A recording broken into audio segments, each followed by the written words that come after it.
सोचिए, एक ऐसी रात जब आसमान दिवाली के रंग बिरंगे पटाखों से जगमगा रहा हो, मगर खुशी की जगह सिर्फ सन्नाटा और डर पसरा हो। मेरे लिए, राहुल और मेरे बचपन के दोस्त विक्रम के लिए यही कहानी की शुरुआत थी। हमने सोचा दिवाली की धूमधाम से पहले एक छोटा सा ट्रिप मजेदार होगा, मगर हमें क्या पता था कि लोनावला की एक सुनसान हवेली में असली डर हमारा इंतजार कर रहा था। वहां जहां आत्माएं दिवाली की रात को जाग उठती है। यह हमारी कहानी है जो आज भी मेरे रोंगटे खड़े कर देती है। अरे विक्रम, यार कितने साल हो गए ना स्कूल के उन मस्त दिनों को। याद है वो दिवाली की छुट्टियां जब हम देर रात तक अनार और रॉकेट फोड़ते थे। अब तो जिंदगी में बस ऑफिस की डेडलाइन और मुंबई का ट्रैफिक ही बचा है। अक्टूबर 2025 की एक सुस्त शाम थी। दिवाली बस कुछ दिन दूर थी। मुंबई की गलियों में दिए जल रहे थे, दुकानों में मिठाइयों की भीड़ थी। मेरा अंधेरी वाला छोटा सा घर उस दिन खासा गर्मजोशी भरा लग रहा था जब विक्रम आया। हमारी दोस्ती दिल्ली के उस पुराने स्कूल से शुरू हुई थी। क्लास बंक करना, टिफिन शेयर करना और बड़े बड़े सपनों की बातें। अब मैं एक टेक कंपनी में सॉफ्टवेयर इंजीनियर हूं और विक्रम एक छोटा सा ई कॉमर्स स्टार्टअप चलाता है। हाल ही में उसकी नौकरी छूटी थी और वो नई जॉब ढूंढ रहा था। मगर उस शाम हम बस चाय और समोसों के साथ पुराने दिन याद कर रहे थे। हाँ रे, वो दिवाली के पटाखे। एक बार तूने तो रॉकेट उल्टा फिट किया था और वो सीधा प्रिंसिपल के ऑफिस की खिड़की की तरफ चला गया था। पर अब लाइफ बदल गई है भाई। तू सॉफ्टवेयर इंजीनियर बन गया, मैं बिजनेस में फंस गया। अब तो बस पैसों की टेंशन और बॉस की डांट। चल कुछ मज़ेदार करते हैं। दिवाली से पहले कहीं घूम आए फैमिली वालों के साथ। फुलटू धमाल से पहले थोड़ा अपना टाइम वापस याद कर ले।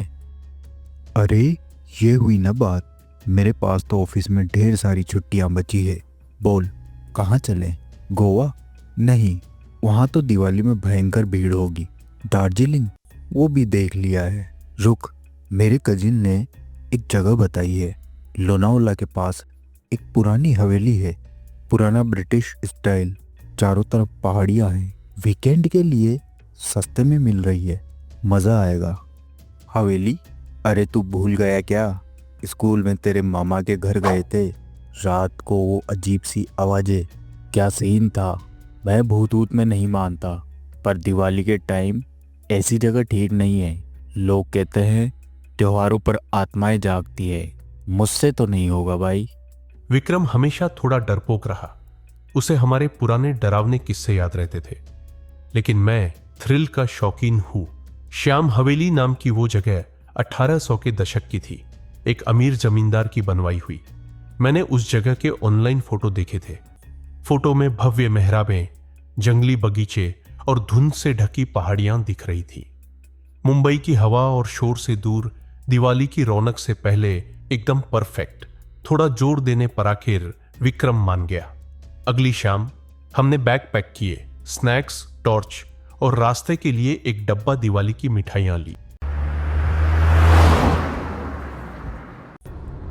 देख, जीपीएस पर दिख रहा है लोनावला से थोड़ा आगे एक गांव के बीच में। रास्ते में खेत, पहाड़ियाँ, नेचर का मजा लेंगे भाई। 4 घंटे का सफर था, बारिश से भीगी सड़कों पर। दोनों तरफ खेत, छोटी छोटी झोपड़ियों में पहले से ही दिवाली के दिए टिमटिमा रहे थे।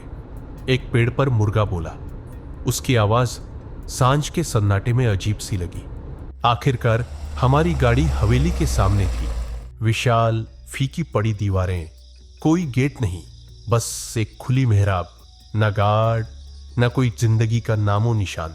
हमने गाड़ी रोकी और लकड़ी के दरवाजे पर दस्तक दी। हेलो, कोई है? हम मुंबई से आए हैं, ऑनलाइन बुकिंग की थी। 1 मिनट बाद दरवाजा खुला। एक बूढ़ा आदमी सामने था। वो थोड़ा अजीब था।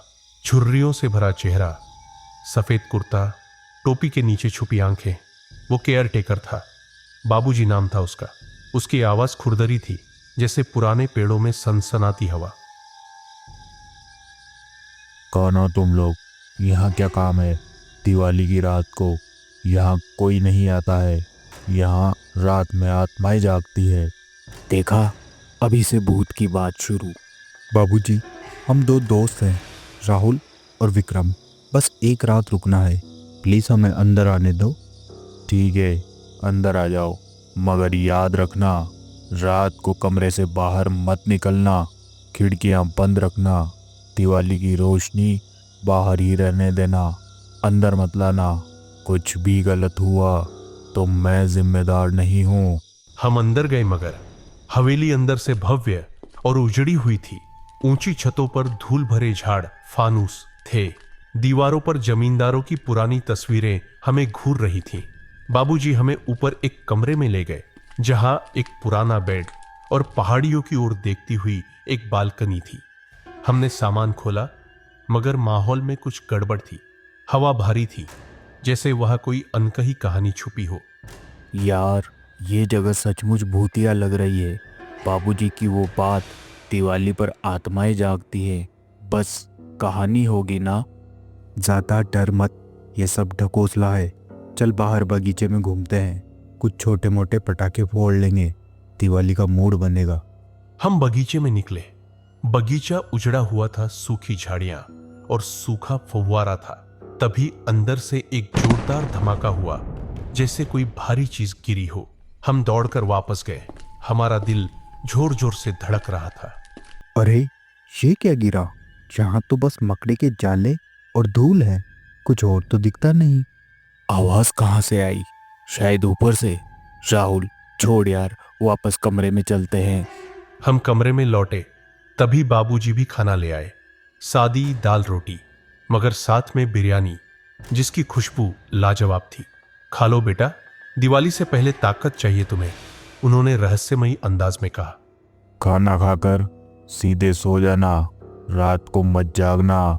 इस हवेली में पुराने लोग अब भी भटकते हैं। यार, ये बाबूजी कुछ ज्यादा ही अजीब है। बिरयानी मस्त थी, पर उसकी बातें, आत्माएं, दिवाली की लाइट, ये क्या माजरा है? अरे ज्यादा मत सोच, नींद आ रही है भाई। Good night. रात गहरी हो गई थी। मोटे पर्दों की वजह से कोई भी दिवाली की रोशनी अंदर नहीं आ रही थी। मैं बिस्तर पर करवटें बदल रहा था, सपने में पटाखों की गूंज सुन रहा था। तभी एक फुसफुसाहट हुई। राहुल, विक्रम। मैंने विक्रम को हिलाकर जगाया। यार सुन, बालकनी से कोई आवाज आ रही है, चल देखते हैं क्या माजरा है। पागल है क्या? बाबूजी ने मना किया था। ठीक है, टॉर्च ले, पर जल्दी। हम चुपके से बालकनी की तरफ बढ़े। वहां कोने में एक पेड़ के नीचे बाबूजी बैठे थे, या शायद कोई और उनकी शक्ल का। उसका सर झुका हुआ था, मगर जैसे ही हम उसके पास पहुंचे और उसका चेहरा देखा, है भगवान, ये तो वो इंसान नहीं था। चमड़ा सड़ा हुआ, आंखें काली, अजीब सड़ान की बदबू हवा में फैल रही थी। एक गंदा बदबूदार आकृति, बार बार बड़बड़ाता हुआ, गंदा बदबूदार, जैसे कोई पुराना श्राप हो। वो अचानक झपटा और उसने विक्रम का गला पकड़ लिया। तुमने मेरी बात नहीं मानी, अब भुगतो। उसकी आवाज गूंजी, जो बिल्कुल इंसानी नहीं थी। हमने छुड़ाने की कोशिश की, मगर चक्कर आने लगा। उसकी दिल दहलाने वाली शैतानी हंसी। मैं जमीन पर गिर पड़ा और आंखों के सामने अंधेरा छा गया। सुबह की पहली किरण ने हमारी आंखें खोली। हम फर्श पर पड़े थे और चोटिल थे। एक गांव वाला वहां खड़ा था। वो हमारी चीखें सुनकर वहां आया था। उसने उस हवेली के बारे में एक सिहरन भरी कहानी सुनाई। उसने बताया कि ये बात 15 साल पुरानी है। यहां एक जमींदार, उसकी पत्नी और उनका नौकर रहता था। उस नौकर ने दिवाली की रात को जलकर खुदकुशी कर ली थी। तब से हर दिवाली की रात को उसकी आत्मा जागती है और लोगों को जलाती है और बदला लेती है। उसने जमींदार को भी जला दिया था और तब से ये हवेली बंद है। जो भी यहां आते हैं वो गायब हो जाते हैं। हम अपनी जान बचाकर वहां से भागे। हमने पीछे मुड़कर भी नहीं देखा और जब मुंबई लौटे तो दिवाली के पटाखे फट रहे थे, मगर हमारे लिए तो वो उस भयानक रात की याद थे। लेकिन हमारी दोस्ती की असली परीक्षा तो वो थी कि उस डर की सच्चाई का सामना हमने एक साथ किया था। मगर आज भी कभी कभी रात के सन्नाटे में मुझे वो फुसफुसाहट सुनाई देती है।